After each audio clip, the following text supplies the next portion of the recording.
बेयाव फैनानै मिथिना मोनबाय जोंनि दरं आरो उदालगुरि समस्तिनि बिजाथि मानगोनां दिलीप सैखियानि जानानै बेयाव जोङो अर्गानाइज खालामनो फैदोंमोन हिसाबै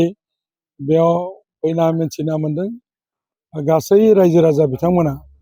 जोंनि सापर्टार मानगोनां दिलीप सैखिया बिथांनोनो बिजेपि इउपिपिएल आरो एजिपि बे मोनथाम दोलोनि सापर्टारजों मोननाय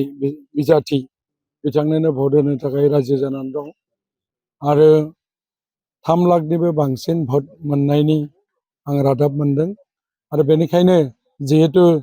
जोंनि बिटिआर ओनसोलखौ फेहेरनायनि नामाव जौगाखांनायनि नामाव गासै बिथिङाव गोबां खामानि मावनो गोनां दं दा बेनिखायनो जोङो जिहेतु बिटिआर ओनसोला गोदो बिटिसि नाम थानायाव संकसनिफ्राय सदियासिममोन किन्तु दायो जिहेतु बिटिआरआ माने हलंगि दैमासिम गहपुर बेसिम जिहेतु बारायबाय दा माने 40टानिफ्राय माने 60टा समस्ति जासिगोन दा बेफोरबायदि समस्ति बारायनायनि खेत्रआवबो जिहेतु खामानि दं NIT लुनायनि बाथ्रा सेन्ट्रेल इउनिभार्सिटि लुनायनि बाथ्रा भेटेनारि कलेज इन्जिनियारिं कलेज उदालगुरियाव थिग बेफोरबायदि माखासे माने सोलोंथाइ बिथिंनि गिदिर गिदिर अनुष्ठानफोर मावफुंनायनि बाथ्रा दं बेनिखायनो जोंनि जितु बिटिआर ओनसोलखौ दाफामनायनि नामाव गोबां मावनांगौ खामानि दं दा बे हिसाबै जोङो बिजेपि एजिपि आरो इउपिपिएल मोनथाम दोलोआबो माने जों सावरायलायनायनि गेजेराव गोरोबथानि गेजेराव मोननै समस्तिखौबो माने बोखांनो थाखाय MP माने मासिखौ मोननो थाखाय जोङो जौथो माने खौसेथियै जों बिजाथि सायख'नाय जादों हिसाबैनो जोंनि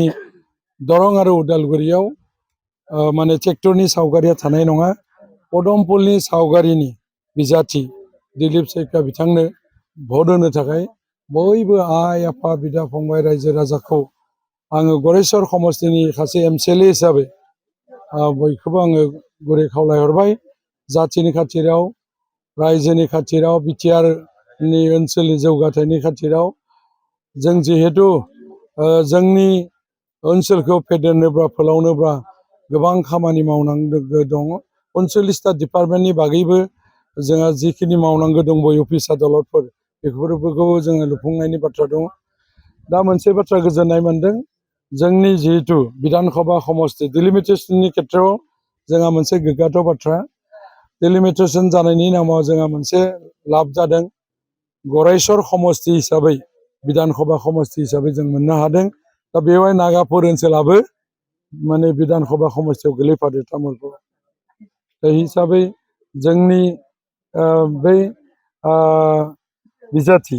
दिनैनि जितु जोंनि बिजाथि बिथांखौ देरहासार जाहोनो थाखाय बयबो रायजो राजाया जेबो साना लाबासिनो माने गुबुन दोलोखौ सानालासेनो माने जोंनि इउपिपिएलनि सापर्टार बिजेपि आरो एजिपिनि सापर्टार दिलीप सैखिया बिथांनोनो बिबारनि सावगारियाव भट होनो थाखाय गुरै खावलायनाय जाबाय।